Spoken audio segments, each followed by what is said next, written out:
अब तक आपने देखा कि कैसे अभीरा पूरी तरह से डिमोटिवेट हो जाती है क्योंकि वह अपने पहले ही प्रयास में मायरा को बेल दिलाने में नाकामयाब रहती है।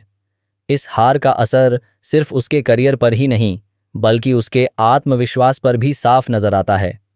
उसे ऐसा लगने लगता है कि शायद वह इस केस को संभालने के लायक नहीं है।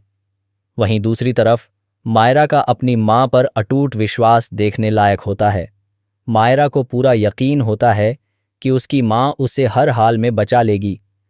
यही विश्वास अरमान को अंदर तक झकझोर देता है और वह ठान लेता है कि यह केस अभीरा ही लड़ेगी, चाहे कुछ भी हो जाए। हालांकि यार एशियानी ने के रूटे में नीचे गए हुए होल एक के कारण कन अभीरा यह केस अरमान को सौंपने का फैसला लेती है। उसे लगता है कि अरमान इस केस को उससे बेहतर तरीके से संभाल सकता है।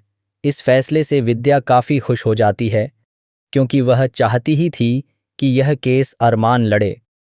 लेकिन तभी कहानी में एक बड़ा ट्विस्ट आता है जब दादी सा इस पूरे प्लान पर पानी फेर देती हैं। दादी सा साफ शब्दों में ऐलान कर देती हैं कि यह केस अभीरा ही लड़ेगी और कोई दूसरा नहीं। दादी सा का यह फैसला सुनकर विद्या गुस्से से आग बबूला हो जाती है क्योंकि उसकी सारी प्लानिंग पल भर में बेकार हो जाती है। अब कहानी एक नए मोड़ पर पहुंचती है जहां अरमान और अभीरा एक बड़ी मुसीबत में फंसते हुए नजर आते हैं।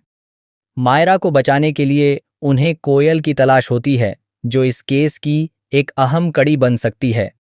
इसी तलाश में दोनों कोयल के घर पहुंचते हैं जहां वह अपने मामा के साथ रहती है। लेकिन यह रास्ता इतना आसान नहीं होता। जैसे ही अरमान और अभीरा मामा के अखाड़े में पहुंचते हैं, माहौल अचानक गर्म हो जाता है। अरमान और कोयल के मामा के बीच जोरदार बहस छिड़ जाती है।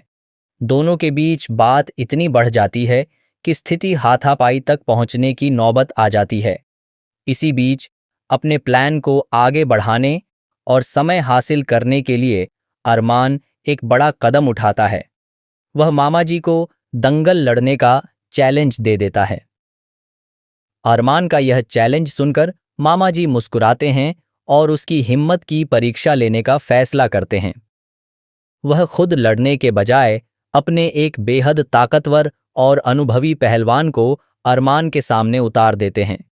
यह पहलवान न सिर्फ ताकत में भारी होता है बल्कि दंगल का उस्ताद भी होता है। यह सब देखकर अभीरा की चिंता और बढ़ जाती है।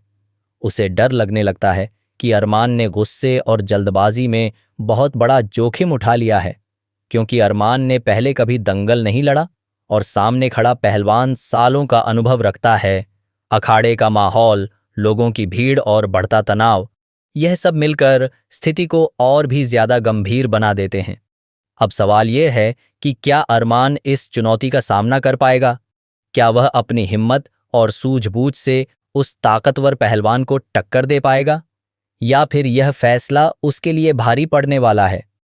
वहीं अभीरा क्या इस मुश्किल घड़ी में अरमान का साथ देकर कोई नया रास्ता निकाल पाएगी? कहानी में आगे क्या होगा, यह जानने के लिए बने रहिए हमारे साथ।